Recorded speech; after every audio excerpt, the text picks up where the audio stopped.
हिंदू महासभा के आप राष्ट्रीय अध्यक्ष हैं। मैं सभी जनता के लिए जानना चाहूंगा कि हिंदू महासभा जो है आज के टाइम में उसका रोल क्या है हिंदुओं के लिए।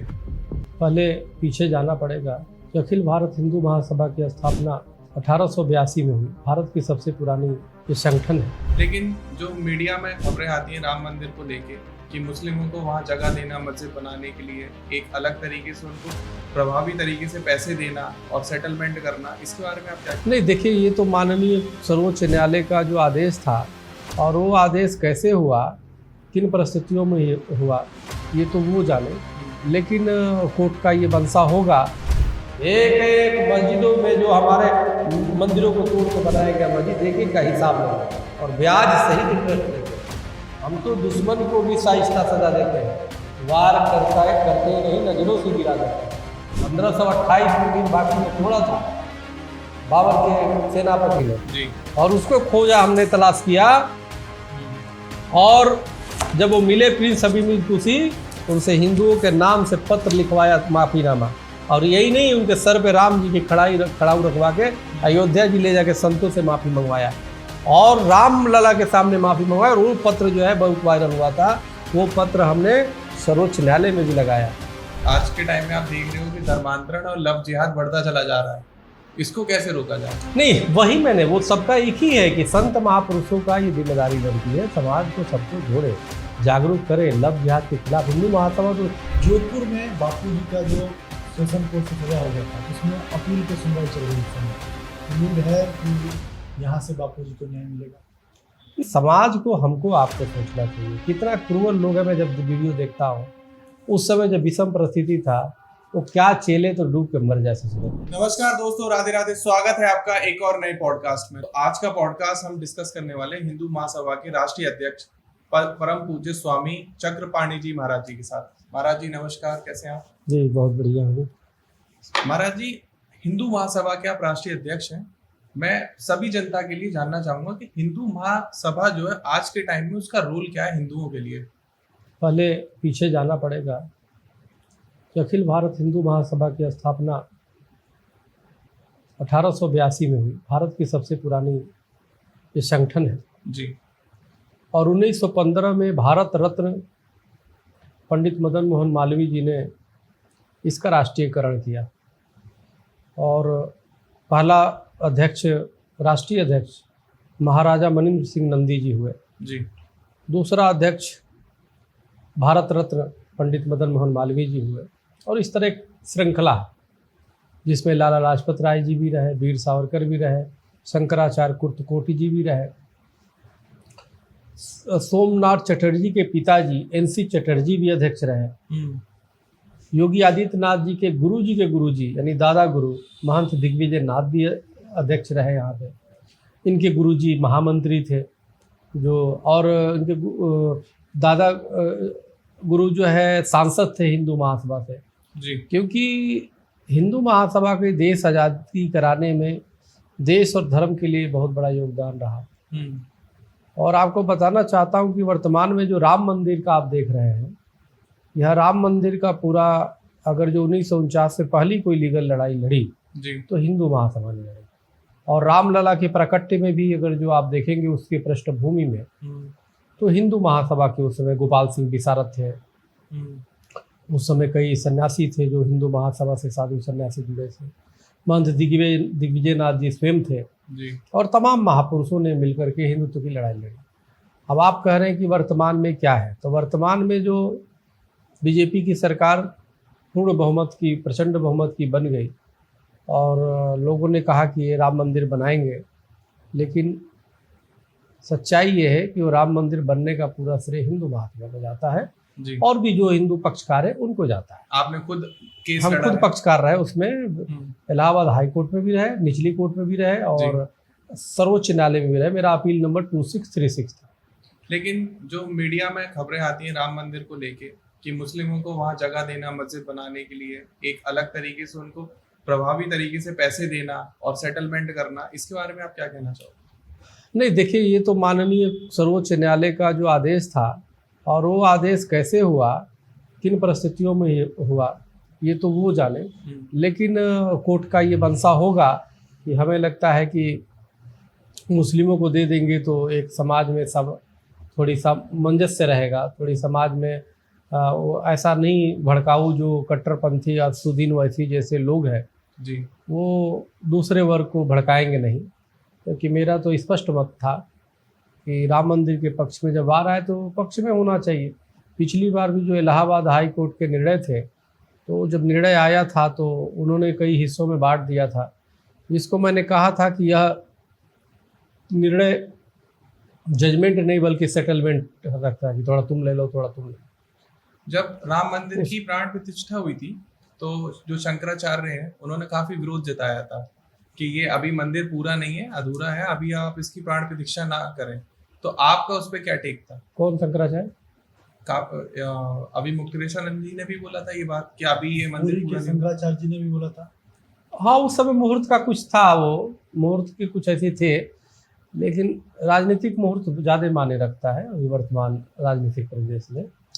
राजनीतिक मुहूर्त जो है अपनी चुनावी गणित को देख करके किया जाता है और उसमें उनकी जो लगा वो किया। लेकिन हमें खुशी इस बात की है कि राम मंदिर बना। तो राम मंदिर अब एक हिंदुओं के अंदर जो टीस थी उसको कम से कम ये रहा कि हमारे आराध्य राम भगवान का मंदिर बना।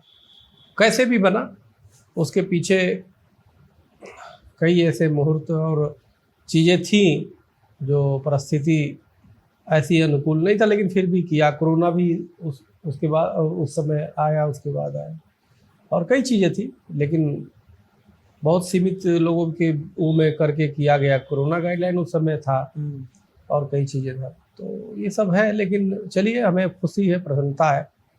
लेकिन हिंदू महासभा महाराज जी इसमें पूरा शुरुआत से भूमिका में रही है और शुरू से केस लड़ी है, और हिंदू महासभा के को निमंत्रण नहीं आना उसके कार्यक्रम में, इसको कैसे देखते हैं? अब देखिए, आयोजनकर्ता जो उसमें एक तो निमंत्रण तो बहुत दूर की बात है। मूल विषय यह है कि जो राम मंदिर, यह इतिहास का सबसे बड़ा अन्याय है कि आप पूरे जीवन आप मुकदमा लड़े किसी चीज़ के लिए कि भाई ये प्रॉपर्टी के लिए या किसी भी विषय के लिए लड़े, और जब निर्णय आता है तो उसके आपको बिल्कुल किनारा कर दिया जाता है। आप कभी ऐसा सोचे, आपने कभी सुना है कि कहीं आपने कोई मुकदमा आपके पुस्त उधर पुस्त लड़ता रहा हो और जब निर्णय आए लास्ट में, तो निर्णय के बाद जिसमें आपकी जीत होती है, लेकिन जीत तो होती है लेकिन उसके साथ ही आपकी संगठन की हम बात कर रहे हैं, संगठन को हरा दिया जाता है। और उसमें सरकार का जो चूंकि सरकार ही उसके कर्ता धरता है, सरकार की और मोदी जी का राम मंदिर में सिर्फ 1 रुपये का योगदान रहा है। 1 रुपये का, कैसे? हाँ, 1 रुपये का। हम लोगों ने तो जमीन बेच के राम मंदिर का केस लड़ा था, पूरे साक्ष्य प्रमाण है अधिवक्ता को देने से सभी पक्षकारों ने। उसमें रमालय ट्रस्ट था, रमालय ट्रस्ट से स्वरूपानंद जी की तरफ से अभी मुक्तेश्वरानंद जी महाराज बैठते थे, उसमें धर्मदास जी महाराज थे, उसमें रमेश चंद्र त्रिपाठी जी थे, उसमें मैं था। तो सब लोगों ने अपने व्यक्तिगत कैसे भी जो दक्षिणा मिलता है उस तरह से, किसी ने चंदा वंदा नहीं, हमने तो बिल्कुल नहीं कोई चंदा किसी से लिया था, अपने तरीके से लड़ाई केस लड़ने के लिए। लेकिन हाँ, जमीन बेच के लड़ा। लेकिन जब निर्णय आया तो निर्णय आने के बाद आप देखिए कि उसको ट्रस्ट में रखना चाहिए था, क्योंकि उन लोगों को कम से कम पक्षकारों को तो रखना चाहिए था। तो किसी पक्षकार को निमंत्रण तक नहीं दिया, तो इससे बड़ा दुर्भाग्य क्या होगा। लेकिन चलिए, हम लोग को खुशी था। जो लोग हमसे पूछा करते थे कि महाराज जी राम मंदिर में क्या हो रहा है, पूछते रहते थे, वो लोग ट्रस्ट में घुस गए। और जो लड़ाई लड़े, जिसने गोली चलाया था कार सिक्कों पे, जिस IS ने, उसको भी मंदिर में चलाने के लिए अनुमति दिया है सरकार ने? नहीं, चलाने की अनुमति नहीं दिया। वो आप बता रहे हैं उसको, जो मुलायम सिंह यादव जी के समय में दीपेंद्र मिश्रा जी थे, उनको मंदिर चलाने का नहीं बल्कि मंदिर पूरा निर्माण का काम दिया और मंदिर का अध्यक्ष बनाया, और अभी भी है वो। और उनके तो वो सब पॉलिटिकल और राजनीतिक हस्तियां हैं जो जुड़ जाते हैं सरकार से, जुड़ करके अपना उसको लेते हैं। जबकि सच्चाई ये है कि जिन लोगों ने गो भक्तों पे गोली चलवाई, जिसके हाथ को भक्तों के राम भक्तों के खून से रंगे हो, जी तो राम जी कैसे ऐसे लोगों को स्वीकार करेंगे? आप जरा सोचिए, राम जी तो स्वयं भक्त वत्सल है, भक्तों के अधीन है, और उन भक्तों के जिन्होंने गोलियां चलवा करके और खून बहा दिया, और उसको तुम राम मंदिर का निर्माण का अध्यक्ष बना रहे हो, और जो राम मंदिर का केस लड़ा खून पसीना बहा करके। एक शेर है कि जब चमन को सींचना था खूनों से, तो सींचा राष्ट्रभक्तों ने। जब चमन को सींचना था खूनों से, तो सींचा संत समाज ने। और जब चमन में बहार आई तो कहते हो तेरा कोई काम नहीं। तो यही हाल था। जिस तरीके से उन्होंने किया, सरकार ने किया, यह अपने आप में बहुत बड़ा अन्याय है। यह ठीक है कि आज सरकार पूरी ताकत में है, लेकिन सच्चाई छुप नहीं सकती झूठे उसूलों से, और सुगंध आ नहीं सकती कागज़ के फूलों से। इतिहास के पन्ने जब पलटा जाएगा तो ये देखा जाएगा और अवलोकन होगा इस सरकार की कि जिन लोगों ने राम मंदिर का जो सत्ता में अपना श्रेय ले रहे हैं, और इसमें सबसे बड़ा जो और भी वो है कि आरएसएस और विश्व हिंदू परिषद यह इतना बेनकाब हो गए हैं, जो और हिंदुओं को कहते हैं एकजुट हो जाओ, एकजुट हो जाओ, डोंट पीट उठते तक। जी इनके समय में ये हुआ और इन्होंने खुद पक्षकारों को नहीं पूछा। अच्छा चलो ठीक है, अगर हम मान लेते हैं, अगर जो दूसरी पार्टियों को जो विरोधी पार्टी कहा जाता है, हिंदू पार्टी ये लोग कहते हैं, अगर उसके लोग अगर जो मंदिर राम मंदिर ट्रस्ट में होते वो नहीं बुलाते तो समझ में आता। यहाँ तो सब विश्व हिंदू परिषद और संघ के लोग भर गए वहाँ। तो वो लोग जो है कि 5 पक्षकारों को, 4 हिंदू पक्षकारों को नहीं झेल पाए, उनकी इतनी अपनी हृदय नहीं दिखा पाए कि कम से कम ट्रस्ट में नहीं रखा, तो इतनी तो शर्म होनी चाहिए कि कम से कम उनको निमंत्रण दे, सम्मान वो करे। सही बात। लेकिन उन्होंने नहीं किया। यह पाप है, मैं बता रहा हूँ। यहाँ तुम्हारी सरकार होगी, ऊपर जाओगे एक न एक दिन। वहाँ यही वजह वहाँ है? भगवान चित्रगुप्त महाराज है और सबके कर्मों की लेखा जोखा होता है, और वहाँ हम ही लोग खड़े रहेंगे और हम ही तय करेंगे कौन स्वर्ग जाएगा कौन नरक जाएगा। यहाँ सरकारें हमें पावर दे कि न दे, यहाँ चंपत राय निमंत्रण दे कि नहीं दे, वहाँ पे हम तय करेंगे किसको निमंत्रण स्वर्ग में देना है और किसको नरक में देना है। इसलिए अपने हृदय पे हाथ रख करके, और जब रात को सोचना, जब ये टीवी के माध्यम से इसको देखना कि तुमने जो इतिहास में अपने नाम काले अक्षरों में लिखा है और लिखवा लिया है, जो इतना बड़ा पाप तुमने किया है, चाहे संघ सरसंघ चालक हो। बताइए, संघ संचालक कहते हैं जी कितने मस्जिदों में शिवलिंग खोजोगे। अरे भाई, तुम फीता काटने से मतलब रखो, केस तो हम लोग लड़ने दो ना। हिंदू पक्षकार बेचारे जमीन बेच बेच के केस लड़े, आरएसएस ने लड़ा गया, बीजेपी ने केस लड़ा गया, लेकिन तुम उस पे भी तुम हतोत्साहित कर रहे हो हिंदुओं को। तुम्हें किसने अधिकार दिया है भाई? किसने तुम्हें ठेकेदार बनाया है? तुम्हें तय करोगे। एक एक मस्जिदों में जो हमारे मंदिरों को तोड़ के बनाया गया मस्जिद, एक का हिसाब लेंगे और ब्याज सहित इंटरेस्ट लेते हैं। हम तो दुश्मन को भी साइस्ता सजा देते हैं, वार करते नहीं, नजरों से गिरा देते हैं। 1528 में मीर बाकी ने तोड़ा था, बाबर के सेनापति ने जी, और उसको खोजा, हमने तलाश किया, और जब वो मिले प्रिंस हबीब तुसी, उनसे हिंदुओं के नाम से पत्र लिखवाया, माफीनामा। और यही नहीं, उनके सर पे राम जी की खड़ाऊ रखवा के अयोध्या जी ले जाके संतों से माफी मंगवाया और राम लला के सामने माफी मंगवाया। और वो पत्र जो है बहुत वायरल हुआ था। वो पत्र हमने सर्वोच्च न्यायालय में भी लगाया। इसके बाद जितने भी ये बोलने वाले थे, हिंदू विरोधी बोलने वाले थे और जो कहते थे मंदिर मस्जिद है, उनकी मुंह बंद हो गई। जो मुगलों के जो अपने को समझते थे कि हम ही औलाद है, क्योंकि मुगल के असली वंशी, असली औलाद जो है, उन्होंने मना कर दिया, माफी मांग लिया।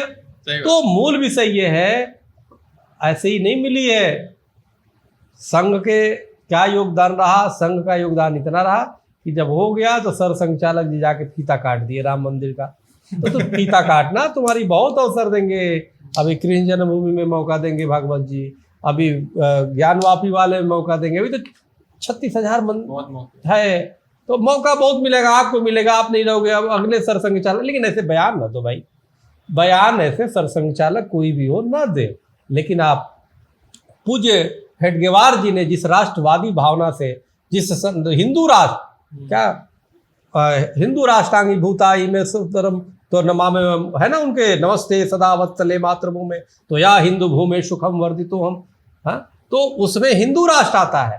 हिंदू राष्ट्र के लिए स्थापना हुई और तुम कहते हो कि मुसलमानों के बिना हिंदू की कल्पना नहीं की जा सकती। कितनी शर्म की बात, कितनी दुर्भाग्य की बात है। और ये हाल तब है जब एक वर्ग ने, जिन्नावादी सोच ने पाकिस्तान ले लिया और तुम यहाँ कहते हो बिना मुसलमान के हिंदू जो है पूर्ण नहीं है।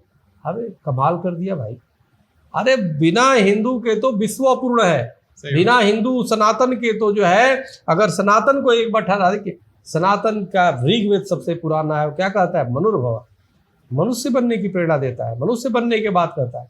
और तुम कहते हो कि उसके बिना हम अधूरे हैं। अरे यार क्या बातें कर रहे हो। तो या तो बुढ़ापे का असर हो गया, या तो कहीं ना कहीं खोट है, या तो कोई चलाने वाला आपका कोई और है। तो इसलिए मेरा ये मानना है हिंदू सभी अपने अपने तरीके से कार्य करेंगे। और हमने तो लोग तो दूसरे की इनके लिए भी सद्बुद्धि यज्ञ करने की आवश्यकता है ऐसे लोगों की। लेकिन इतिहास लिखा जाएगा कि जब बीजेपी कभी सरकार में थी उस समय संघ के प्रचारक जो पहले तो घर घर जाके रोटी खाते थे, जोड़ते थे, और आज सब टिकट दिलाने में मस्त है, सब दलाली कर रहे हैं। क्या दुर्भाग्य है। आज कोई विश्वास नहीं कर रहा है उन पे। तो जब जिस दिन सत्ता हटेगी, दूसरी सरकारें आएगी, तो इसमें कोई दो राय नहीं, हम सब पीछे जाएंगे। लेकिन सच्चाई ये है कि इनके सरकार में हम लोगों के साथ अन्याय हुआ, इसके साथ हिंदू पक्षकारों के साथ अन्याय हुआ। ये देखते रहे, खुद अपने श्रेय लेते रहे, अपने लोगों को चंटू मंटू को डालते रहे। और ठीक है, अब उस समय जब आएगा तो उन चंटू मंटू से इतिहास पूछेगा ना, और आपसे भी पूछेगा। तो इसलिए जो है मेरा ये मानना है कि सरसंघ चालक जी को कम से कम समझदार होकर के, जो हिंदू पक्षकार थे, हिंदू महासभा से बड़ा हिंदू महासभा, अगर आरएसएस संघ, आरएसएस बीजेपी बीएचपी की बाप है तो आरएसएस का बाप अगर कोई है तो हिंदू महासभा है। सबसे पुरानी संगठन, इसी से निकल करके वो हुआ। और हेडगेवार जी जब भी रहे वाइस प्रेसिडेंट बन के रहे हिंदू महासभा में। आज तुम अपने दादा को ही भूल गए। तुम अपने जैसे घर में होते हैं ना बदमाश बच्चे निकल जाते हैं, तो वो अपने बड़े बुजुर्गों को ही अनदेखा कर देते हैं, अपमान करते हैं। लेकिन ये नहीं जानते कि बड़े बुजुर्गों का अपमान नहीं किया जाता भाई, भगवान देख रहा है। इसलिए संघ ने बड़े बुजुर्गों का अपमान किया, मतलब कि हिंदू महासभा का अपमान कर दिया और बीजेपी ने कर दिया। इसलिए अब तो अब पछताए क्या हुआ जब चिड़िया चुग गई खेत। ऐतिहासिक भूल इन्होंने किया है, इसको हिंदू समाज तो कभी माफ नहीं करेगा। महाराज जी, अजीत भारती ने एक कार्यक्रम के दौरान भागवत जी से सवाल किया कि बंगाल में जो हिंदू लोग हैं उन पर अत्याचार हो रहा है, संघ कुछ क्यों नहीं कर रही। तो भागवत जी ने कहा कि हमने हिंदुओं का ठेका लिया है क्या। इस तरीके की बात संघ के संचालक कह रहे हैं। और एक तरफ वो हिंदुत्व की बात करते हैं, हिंदुओं से वोट लेने के लिए भाजपा बात करती है, और ये लोग अपने आप को हिंदू हृदय सम्राट ना जाने क्या क्या विश्व गुरु बताते हैं। ये कैसे संभव हो सकता है। देखिए ऐसा है, हाँ, इस तरह की बयान कुछ आया था कि हमने हिंदुओं का ठेका ले रखा है। तो उसके पहले भी कई बार बीजेपी के नेताओं का है, जब राम मंदिर से प्रश्न पूछा जाता था तो कहते थे बीजेपी कोई फैक्ट्री मकान बनाने की, मंदिर बनाने की फैक्ट्री थोड़े है। तो कई बयान देते थे। तो शास्त्र में सुधार करने की बात करते हैं ये। नहीं, मूल विषय देखिए, संघ में गड़बड़ी अब नहीं मुझे लगता है, गड़बड़ी लोगों में लगता है। लोग इस धारणा से जाके जुड़ते हैं कि हम वहां से जुड़ रहे हैं संघ से मतलब राष्ट्र का काम कर रहे हैं, वहां से जुड़ रहे हैं मतलब हिंदुत्व का काम कर रहे हैं। तो इस भावना से जुड़ रहे हैं। एक तो सैकड़ों उन्होंने अनुसांगिक संगठन बना रखा है, संस्कृति का बना रखा है, मुस्लिम हिंद का भी बना रखा है, हर वर्गों को जोड़ दिया है। अब जो अपने अपने अनुसार से अपने अपने गणित करते रहे। भाई अगर हिंदुत्व और हिंदू राष्ट्र के लिए अगर करना है तो इस भारत में अगर कोई एक है सबसे पुरानी संगठन तो मात्र हिंदू महासभा है। यहाँ विशुद्ध हिंदुत्व का काम होता है और आज भी राम मंदिर में हिंदू महासभा का योगदान है। और इतिहास जो आप सर्वोच्च न्यायालय के जजमेंट देखेंगे उसमें हिंदू महासभा का जिक्र है, मेरा जिक्र है, उसमें उन्होंने मध्यस्थता कमेटी में भी मैं रहा हूँ। तो इसलिए बड़े बड़े वकीलों को खड़ा किया। विकास सिंह जी जैसे जो बार एसोसिएशन सर्वोच्च न्यायालय के अध्यक्ष हैं वो खड़े होते थे। और बाकी ये तो सिर्फ तमाशा देख रहे थे, यह तो वोट ले रहे थे। वोट लेके सरकार बना और सरकार ने तो कुछ किया नहीं, किया तो माननीय सर्वोच्च न्यायालय सही ने। बात। लेकिन हाँ, चलिए, मूल विषय यह है कि अब हमारी संतुष्टि इसी में है कि राम मंदिर बन गया, और बाकी तो राम जी तो खुद ही हिसाब लेते हैं, ऐसा नहीं है। एक समय आएगा फिर कि जो इन्होंने जो ऐतिहासिक भूल किया है उसको इनको भुगतना महाराज जी पड़ेगा। महाराज जी अवधेश्वरानंद जी ने अभी एक आरोप लगाया इंद्रेश कुमार पे कि उन्हें उनसे कहा कि 10 लाख हिंदू लड़कियों का हमने मुसलमानों से शादी करवाया। देखिए, अभी मुक्तेश्वरानंद जी अच्छे संत हैं और वो उनसे हमारा बहुत पुराना संबंध है। हम 99 में साधु बने, वो 2006 में संन्यास लिया, लेकिन हमारा 2006-07 से ही हमारा उनसे अच्छा संबंध है और हर चीज़ पे विभाग बोलते रहते हैं। अभी उनके साथ कुंभ में भी जो हुआ, बटुकों के साथ जो चोटी खींची गई, वह तो किसी के भी चोटी खींचने का सख्त विरोधी है। लेकिन दुख मेरे को ये हुआ, अभी मुक्तेश्वरानंद जी महाराज जब इटावा में एक यादव की चोटी कुछ लोगों ने काट दिया, उस समय वो चोटी काटने वाले के समर्थन में बोल रहे थे, और जिस यादव का कटा तो वो कहते थे ये जाति बदल के गया था प्रवचन करता। अरे भाई, चोटी या ब्राह्मण का हो, क्षत्रिय का हो, वैश्य का, शूद्र का, चोटी किसी का हो, सनातन का प्रतीक है। हमें इटावा में जिसके यादव की चोटी कटी, मुझे बहुत पीड़ा हुई, और उतना ही पीड़ा हुई जब बटुकों की चोटी किसी ने काटा। मैं सबसे ज़्यादा विरोध किया। लेकिन महाराज जी का जो एक पक्षीय मैंने देखा तो मेरा लगा, दुख हुआ, क्योंकि मैं इनको बहुत मानता हूँ। उसमें मेरे को बड़ा थोड़ा सा वो लगा कि ऐसे क्यों, भेद नहीं होना चाहिए। अगर जो आप साधु एक नॉर्मल साधु बन जाते हो, हर साधु अपने आप में विशेष होता है, स्पेशल, तो जाति से ऊपर उठ जाता है। सत्य बात। उसको उठना भी चाहिए, उसको न्याय सम्मत बात करना चाहिए। वो भी एक शंकराचार्य पद पे आप है तो इतना ध्यान करना चाहिए कि सभी वर्णों को वो करना चाहिए। नहीं तो समाज क्यों टूट रहा है या टूटा है, इसका कारण भी यही है। जब हम अपनी कुछ लोगों पे कुछ होता है तो हम उसको राष्ट्रीय मुद्दा बना देते हैं, आज जब किसी और पे वही चीज़ होता है तो हम मुंह फेर लेते हैं। ये बात ठीक नहीं है। हमें सोचना चाहिए कि हमारा सब अपना है, हम वेस्ट से समष्ट की तरफ जाने के लिए उतरे। लेकिन उनका ये चीज़ें मुझे जो इटावा वाले में था वो थोड़ा सा ठीक नहीं लगा। लेकिन हम तो उन जो बटुकों का उनके साथ हुआ उसके भी पक्ष में हमने बोला और हमने आवाज़ बुलंद की। उनको जो भी गोरक्षा की वो करते हैं उसमें भी हम समर्थन करते हैं, लेकिन उनको एक बार आत्मावलोकन जरूर करना चाहिए कि सनातन के अगर जो अपुरोधा है, सनातन के अगर ध्वजवाहक है, तो सनातनी जो भी है, तिलक सबका है, चोटी सबका है। जिसने चोटी लगाया है, जिसने तिलक लगाया है, और चोटी और तिलक और भगवा प्रहार होता है, चाहे वो किसी भी जाति का, वहाँ जाति एंगल ना देखे कृपया, वो ये देखे कि हमारे सनातन पे हमला हो रहा है जी। और इसी कारण जो है हमें लगता है कि पीछे से भी कई ऐसी चीज़ें हुई हैं जिसकी वजह से लोग कट गए और हिंदू समाज में धर्मांतरण को बल मिला, चाहे और भी ऐसी चीज़ें बल मिला। हमें इस पे जरूर है, हमें निष्पक्ष हो, क्योंकि मैं देखो हम हिंदू महासभा के लोग हैं और हिंदू महासभा का मानना ये है कि जैसे हमारा वीर सावरकर जी ने कहा था, सिंधु सिंध पर्यत्ता यत्स भारत भूमि पितृभू, जो पितृभू पुण्यभू मानता है इस देश को सभी हिंदू है। उसमें जैसे सिख हिंदू हो गया, सनातनी हिंदू हो गए, आर्य हिंदू हो गए, जैन हिंदू हो गए, बौद्ध हिंदू हो गए। तो ये सिर्फ एक सनातनियों का संगठन नहीं है, ये समस्त हिंदुओं का संगठन है, ये राष्ट्रभक्तों का संगठन है। हम व्यापक सोच रखते हैं, हम सबको व्यापक न्याय की बात करते हैं। हम ऐसा नहीं कि हमारे साथ अगर जो कोई है तो उसके लिए तो हम चिल्लाएं और दूसरा है तो उसके लिए मैं छोड़ दूं। मुझे याद है, आपको क्या बताऊं, इस समाज में कि गंदगी बम जी, आसाराम बापू जी जब जेल गए उस समय मौन साधे हुए सभी लोग थे। मौन साधना चलो कोई बात नहीं, साध लिया, आपकी परिस्थिति होगी, डर होगी, भय होगा। मेरे ऐसे ऐसे लोगों के मेरे पास फोन आते थे, कहते थे महाराज जी क्यों उनको समर्थन कर रहे हैं, वो तो जाति का ये है, वो तो छोटे जाति का है, तो इस जाति का है, तो इस जाति का है। आप जरा बताइए, उसमें लोग जाति देखते थे तो समाज कहाँ तक हमसे लुकाते थे। तो मैं तो डांटता था और मैं कहता था शर्म आनी चाहिए। किसी कोई कहता था स्वामी जी आप उनका साथ देते हो, तो दक्षिणा भी नहीं देता था। इस तरह की भाषा प्रयोग करते थे तो मुझे बहुत हीन लगता था, दिन लगता था। आपने देखा होगा मैं जल्दी इसीलिए किसी में जल्दी में जुड़ता नहीं था। मुझे लगता राम राम, ऐसे कायरों के संगत में और ऐसे जो कंफ्यूज लोग हैं, ऐसे लोग जो जातियों में बटे हुए हैं, इनके ये क्या साथ देंगे? जिसकी निगाहें वो है। आपने देखा मैं निष्पक्ष भाव से, चाहे अगर अब मुक्तेश्वरानंद पे लाठी चली थी अखिलेश यादव में, आप पूछिएगा उनसे, करीबन 10 संतों को लेकर के मैं गया था वहाँ और हर परिस्थिति में खड़ा रहा। लेकिन अभी, वो अभी उनके ऊपर भी पॉस्को लग गया तो भी आप समर्थन कर रहे हाँ, हैं? मैंने पक्ष वो में बोला। उसको मैंने नहीं, देखिए समर्थन मैं ये कर बचाव रहा हूँ में। कि हम अभी मुक्तेश्वरानंद को जैसे जानते हैं, वो चरित्रवान व्यक्ति, वो ऐसा नहीं कर सकते घटकों के साथ, चाहे वो या पूरी टीम।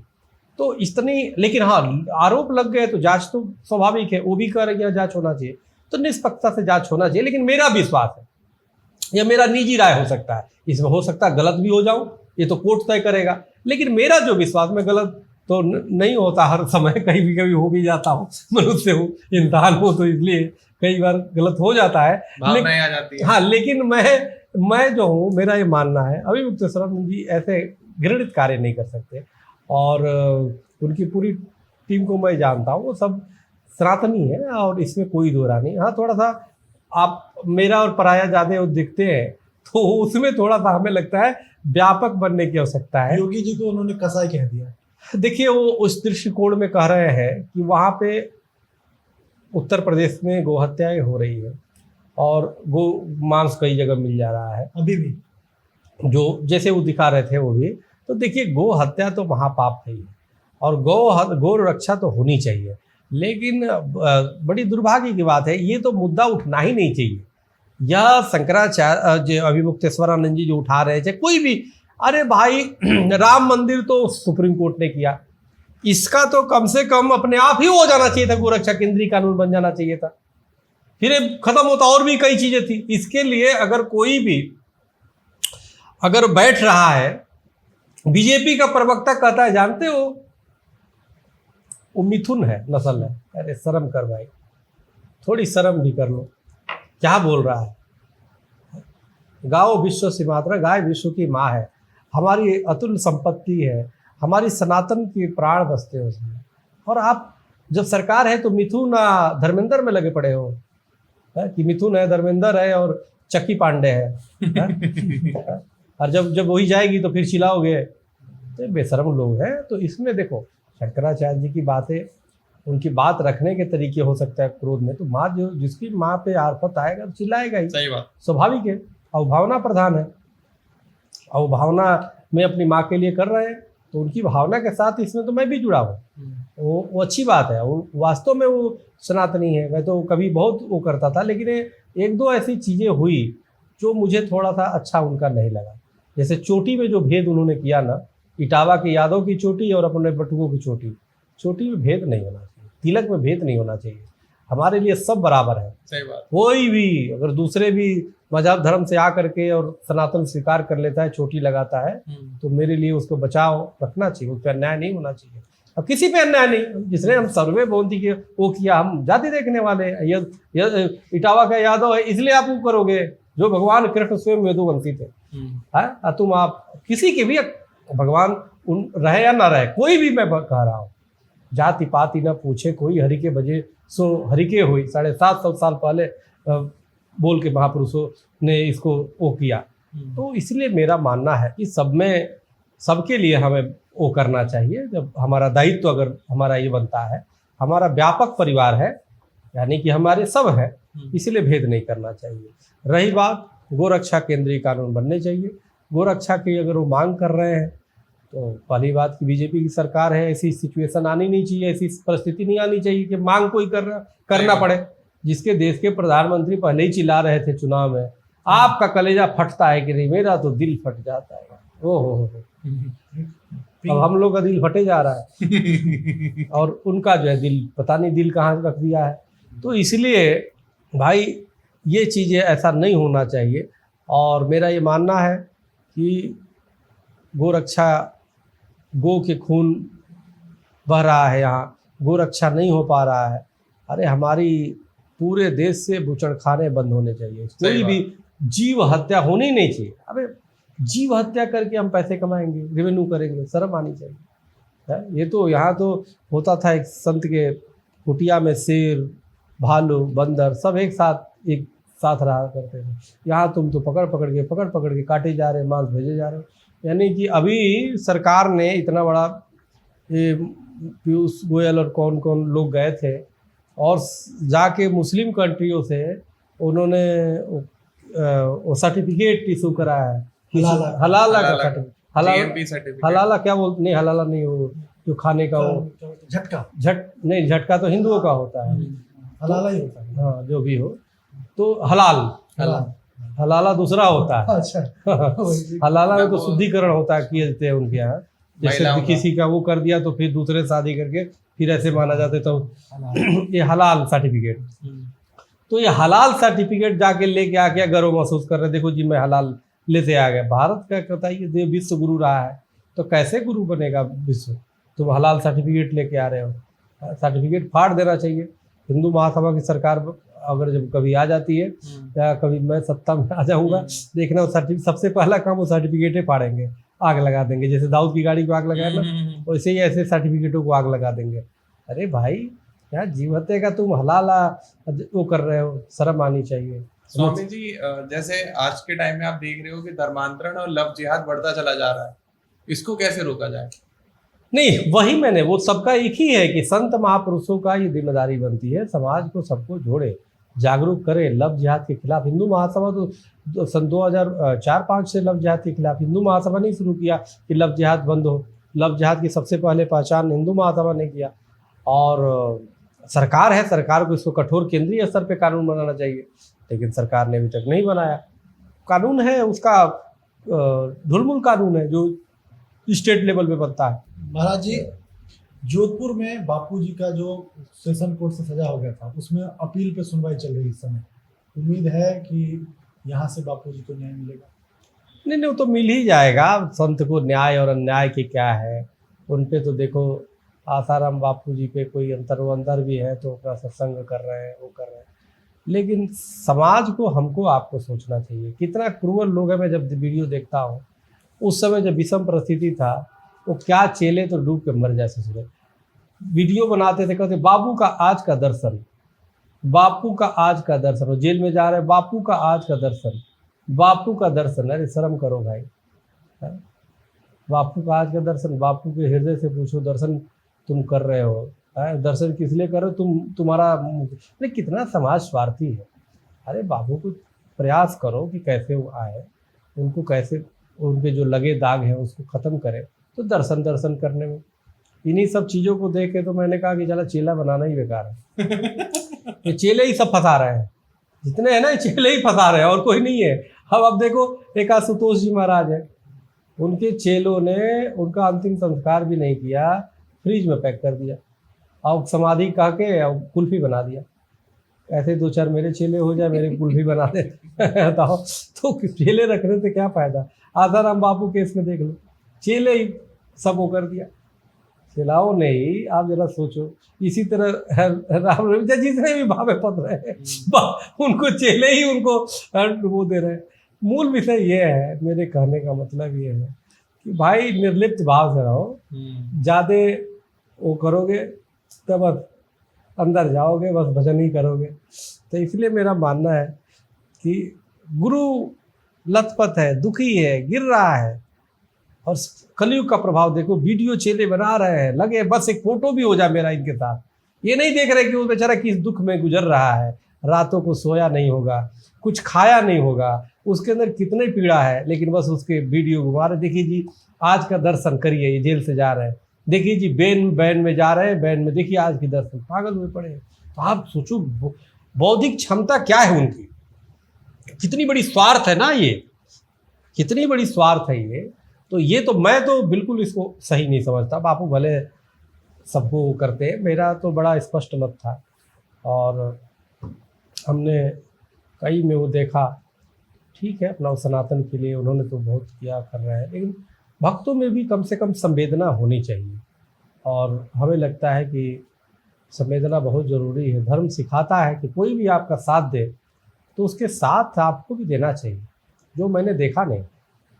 बड़ा वो में बाद में, उसके बाद में तो पहली बार आपसे बोल भी रहा हूँ, कई लोग आए इंटरव्यू में ना, लेकिन ऐसा नहीं, मैं आज तक छोड़ा नहीं उनको कि मैं उनको हमेशा वो करता हूँ भाई, संत है तो संत का तो कोई भी सही बात। समर्थन करता है। 12 साल 13 साल के लंबे अंतराल के बाद उनको अभी मेडिकल बेल मिला है। ये 12 साल सब लोग आरोप लगाते रहे कि कांग्रेस ने, सोनिया ने, राहुल ने बापू को अंदर करवाया है, लेकिन 12 साल एक लंबा समय होता है। इसमें हिंदूवादी पार्टी जो तथाकथित हैं वो सत्ता में है, लेकिन उनको इस दौरान एक बार भी बेल नहीं मिली। बेल तब मिली है जब भाजपा का बहुमत जो है कम हुई है, 240 पे आ गया है। ना बेल तो बहुत पहले मिल जाना चाहिए था, उनके साथ तो अन्याय हुआ। बेल में तो खजूर नहीं था, बेल तो बड़े बड़े क्रिमिनलों को मिल जाता है। तो लेकिन हमें लगता है उसमें केस जो है ना, उसको जानबूझ के एक षड्यंत्र के तहत उसको और ज़्यादा लेंदी बना दिया गया। नहीं तो कोई बात नहीं, अब तो बाहर अच्छा जमानत पे आ गए हैं ना।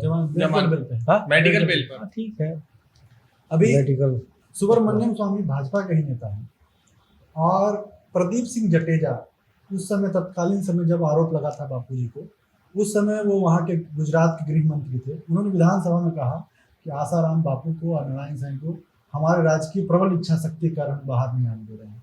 और उसके बाद में अभी सुब्रमण्यम स्वामी कहते हैं कि नरेंद्र मोदी और अमित शाह बापू को जेल से बाहर नहीं आने दे रहे हैं। उन्होंने ये षड्यंत्र पीछे हुए हैं। हाँ, अब होगा तो, क्योंकि सुब्रमण्यम स्वामी जी जो बात करते हैं कुछ उनके पास तथ्य होगा, लेकिन मेरा ये मानना है कि एक ऐसे कानून बनाए जाने की आवश्यकता है कि किसी भी संत पे आरोप लगता है तो उसकी पहले जांच हो, और जांच कमेटी में एक उस संप्रदाय के, उस मजहब के, उस मान्यता के संत भी होने चाहिए, धर्मगुरु भी होना चाहिए, ताकि निष्पक्ष जांच हो। कोई भी धर्मगुरु है ना, कोई भी गलत चीज़ को ऐसा नहीं कि वो करेगा कि, तो इसलिए हमें लगता है छवि खराब करने के लिए कई बार उसके पीछे उद्देश्य होता है कि इनको बदनाम करें या कई चीज़ें। तो अब तो बापू तो खैर सज़ा भी हमें लगता है पूरा कर चुके हैं उसमें। नहीं, उनको तो टिल डेथ का सजा दिया, सजा कैसे पूरा हो सकता है? उम्र कैद। जब उम्र कैद नहीं, जब तक अंतिम सांस तक, आजीवन, जब तक सांस चलेगा तब तक के लिए सजा दिया। चलिए, सब जितने मनुष्य पृथ्वी लोक पे आया सब सजा ही भुगत रहा है। हाँ, अगर जिस दृष्टि से देखा जाए कोई क्या देगा सजा, लेकिन हमें लगता है कि उन्होंने कोई जानबूझ करके किसी दूसरे का वो अपने ऊपर ले लिया होगा, या कुछ ऐसे संतों की अपनी अपनी लीला होती है। लेकिन मेरा ये मानना है कि उनके साथ जो भी हुआ वो ठीक नहीं हुआ, और मेरी तो संवेदना हर संत के साथ है जो धर्म के लिए काम करता है, जो गोरक्षा के लिए करता है। और उनके कई आश्रम भी तोड़ दिए गए। वहाँ पे मैंने अहमदाबाद में सुना कि अहमदाबाद तोड़ने के लिए वहाँ पे वो ओलंपिक करवाने के हिसाब से। बताइए, ओलंपिक जरूरी है, योग जरूरी है, ओलंपिक जरूरी है कि ध्यान साधना जरूरी है, ओलंपिक जरूरी है कि मंदिर जरूरी है, पूजा पाठ जरूरी है। हमें लगता है कि पूजा पाठ, धर्म, मंदिर लोगों में संस्कार भरता है। ओलंपिक क्या, ओलंपिक जब खेल आता है, अभी पेपर में एक दिन दिया था, जब जहाँ खेल कूद वाले जब होता है वहाँ सबसे ज़्यादा कंडोम बिक्री होता है, वहाँ सबसे ज़्यादा ठरकीपना होता है, वहाँ सबसे ज़्यादा शराबी होते हैं, वहाँ सबसे ज़्यादा नशीले पदार्थ बेचे जाते हैं। जो भी जहाँ क्रिकेट या कोई भी चीज़ ऐसे होते हैं, तो वहाँ सबसे ज़्यादा जो है जो भौतिक जो नशे से संबंधित है वो चीज़ें होता है। अभी पेपर में निकला था। लेकिन जहाँ पे मंदिर होगा, जहाँ पे ध्यान होगा, आश्रम होगा, मठ होगा, वहाँ तो पूज्य संतों के द्वारा अच्छे मार्ग ही तो बताए जाएंगे। लोगों के जीवन में खुशहाली आएगी, लोग जीवन में उत्थान करेंगे, लोग नकारात्मक से सकारात्मकता की तरफ जाएंगे। तो हमें लगता है कि वह स्टेडियम या और भी खेल कूद से ज़रूरी है कि वह आश्रम को न छेड़ा जाए, आश्रम को एक छुड़ रखे दिए जाना चाहिए। ये देश के हित में है, देश की संस्कृति के हित में। महाराज जी, आप बलिया से आते हैं और वहाँ से निकल के ना कोई पारिवारिक ऐसा बैकग्राउंड था, परिवार से वहाँ से निकले और यहाँ तक की यात्रा आपने किया। एक बार आपके जीवन जो यहाँ तक पहुँचा, इसमें क्या क्या कठिनाई आई, और इतने बड़े जो हिंदू महासभा जो हमारी आज़ादी की लड़ाई से पहले से हिंदुत्व की हिंदुत्व के लिए, आज़ादी की लड़ाई के लिए लड़ते रहे, ऐसे हिंदू महासभा के अध्यक्ष पर आप विराजमान हैं, तो इसके पीछे कितना संघर्ष रहा? कोई संघर्ष नहीं रहा, हम जिंदगी का साथ निभाते चले गए, हर हर क्या है ना, हर फिक्र को धुएं में उड़ाते चले गए। तो धुआं हवन किससे जोड़ सकते हैं? हवन करते हुए मस्ती में वो करते रहे, क्योंकि कष्ट नामक चीज़ जो है ना, कष्ट उसको होता है जो आराम की जीवन जी रहा है। हम लोगों ने इतने अपने को तपाया है कि थोड़ी सी भी चीज़ें होती है तो वो नहीं होता, बल्कि जो कष्ट देता है रिफ्लेक्ट करके डबल कष्ट उसको दे देता है, तो वो तो बर्दाश्त नहीं कर पाता है। तो इसलिए हमारा ये है कि हर चीज़ में अनकंडीशनल है। मेरा कभी किसी से स्वार्थ नहीं रहा और न मैं किसी से आशा रखता हूँ। तो जैसे आसाराम बापू को साथ दिया, नहीं वो उसमें दिया, मेरा कोई ऐसा नहीं था, और उस समय दिया जब कोई नहीं कर रहा था। बाद में जब कुछ लोग वो होने लगे तो मैंने कहा जाओ समर्थन दो, साथ दो, और तो किसी भी संत के लिए। तो इसलिए मेरा ये है कि घर द्वार छोड़ा, माता पिता अब नहीं है, कोई नहीं है, तो मैं हूँ, मेरा समाज है, यानी हिंदू समाज है, सनातन समाज है, आप है, और बस इसके लिए अंतिम मेरी जीवन की अंतिम सांस, मेरे शरीर में बचा हुआ खून का अंतिम बूंद, इसके लिए, सनातन के लिए, हिंदुत्व के लिए समर्पित होगा। और यही बोलते बोलते अपने प्राण छोड़ देंगे, एक दिन फिर दूसरा शरीर धारण करेंगे, फिर खेलेंगे कूदेंगे, फिर बड़े होंगे, फिर वही करेंगे।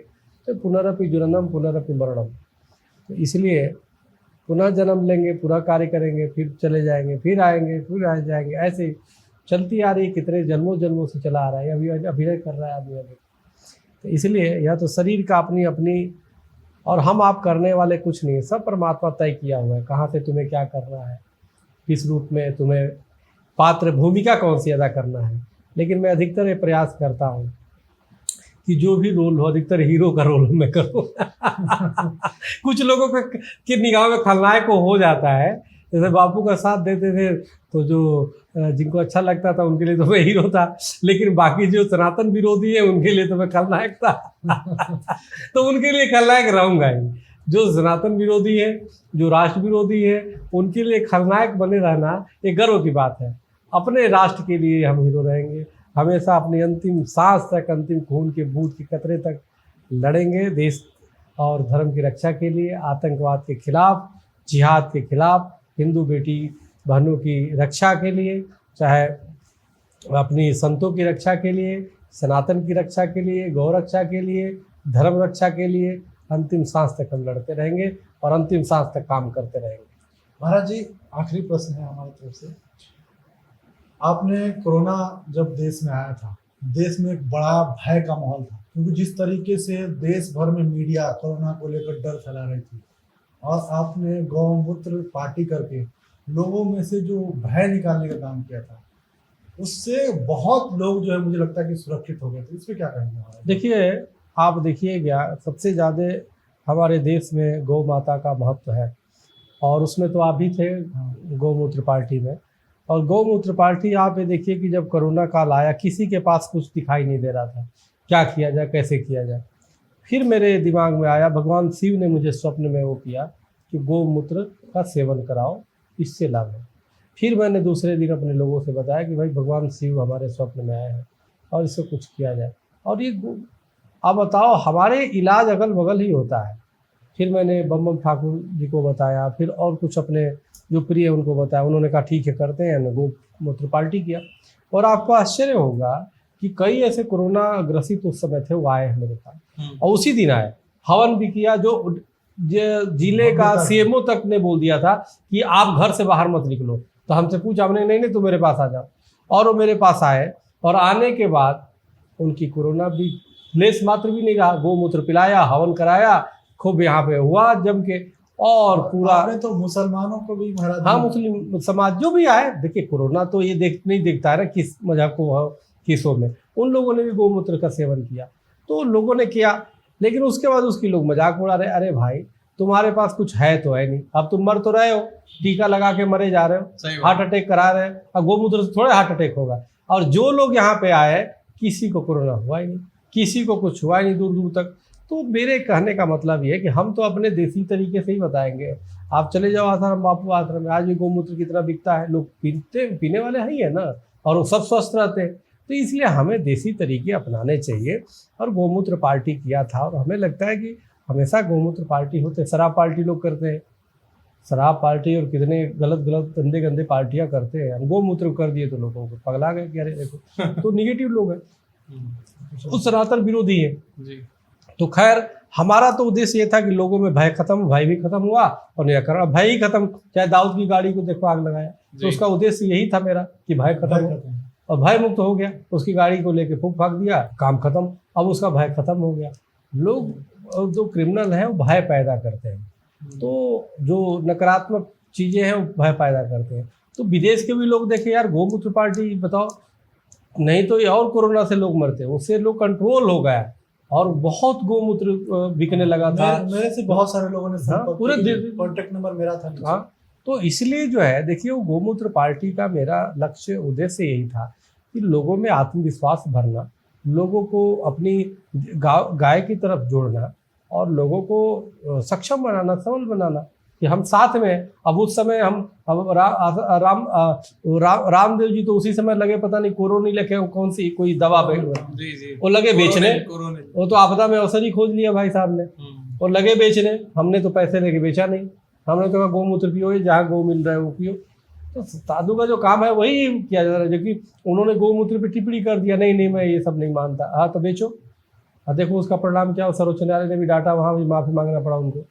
तो ऐसे नहीं, हमारी दृष्टि व्यवसायिक नहीं है, हमारी दृष्टि स्वार्थ में मैंने जीवन में कभी कुछ नहीं किया कि हम अपने लिए कर रहे हैं या धन लालच में कर रहे हैं।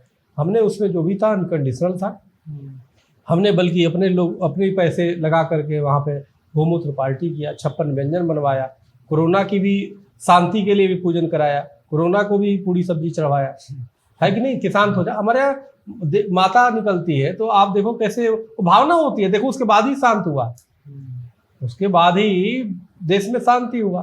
तो हम तो अपने तरीके से ही करेंगे ना भाई, हम तो सब में हम तो पत्थर में भी भगवान खोज लेते हैं, हम तो वृक्षों में भी, हम तो पहाड़ों में भी, हर जगह हम सनातनी है। ये तो हमें यही किया गया है। तो हमने कोरोना को समझा कि नकारात्मक शक्ति है, उसको हमने भोग लगा दिया कि भैया तू जा यहाँ से, भारत से तो छोड़ ही दो, दुनिया से छोड़ दो, यहाँ से दुनिया का वो करो। तो खा के हमें लगता है चला गया होगा। सर महाराज जी, कई बड़े मुस्लिम नेता हैं जो कई बार टीवी पर आके बयान देते हैं कि हमें भारत में सुरक्षित महसूस नहीं होता, जो यहाँ की सरकार है और जो यहाँ के लोग हैं वो हमें हमेशा असुरक्षा महसूस कराते रहते हैं, ये देश हमें अपना देश नहीं लगता। उनको आप क्या कहना चाहेंगे? देखिए, जो ऐसे बयान देता है, जैसे जिसकी भावना है, वो हिंदू महासभा से संपर्क करे, उनको हिंदू महासभा टिकट देगी और पाकिस्तान, बांग्लादेश जहाँ चला जाए, नागरिकता उनकी खत्म कर दी जाए, खत्म करके वो चले जाए, टिकट हिंदू महासभा दे देगी, उसमें कौन सी बड़ी बात। तो ये जो है ऐसे लोगों की विदाई होनी चाहिए। और हमें लगता है कि वो उनकी जो गजवा हिंद का सपना है वो पूरा नहीं हो पा रहा है, इसलिए इस तरह की बयान देते होंगे। बाकी देश ने सबको सब कुछ दिया है, ऐसा नहीं है। अगर किसी के साथ अन्याय हुआ है तो सनातनियों के साथ हुआ है। गुरुकुल हमारे बंद हो रहे हैं, आश्रम हमारे बंद हो रहे हैं, मठ मंदिर हमारे संकट में है, भंडारे चल नहीं पा रहे, संत महात्माओं के आश्रमों के बिजली के बिल बहुत ज़्यादा आ रहे हैं। देखो मेरे इतने बिजली के बिल और पानी के बिल आते हैं। तो मेरे कहने का मतलब सनातनियों पे सबसे ज़्यादा आफत है। उन लोगों ने तो पाकिस्तान भी ले लिया, बांग्लादेश भी ले लिया, फिर भी विधवा विलाप करते हैं। तो जो विलाप करने वाले हैं विलाप ही करते रहेंगे। तो मेरा मानना है कि सबसे ज़्यादा अन्याय अगर किसी पे हुआ है तो सनातन धर्मियों पे हुआ है, संतों पे हुआ है, और उस पे बारे में सोचना चाहिए, संतों के बारे में, क्योंकि वही राष्ट्रवादी है, वो कभी फिर भी शिकायत नहीं करते हैं। तो महाराज जी, आज का वीडियो पॉडकास्ट आपके साथ साझा करके दिल को बहुत खुशी मिली और बहुत ही कृतज्ञ हो गए कि आपने हमें अपना कीमती समय में दिया। जी, आपको भी, और आप ब्रह्म ठाकुर, आप दोनों को बहुत बहुत मंगल कामना।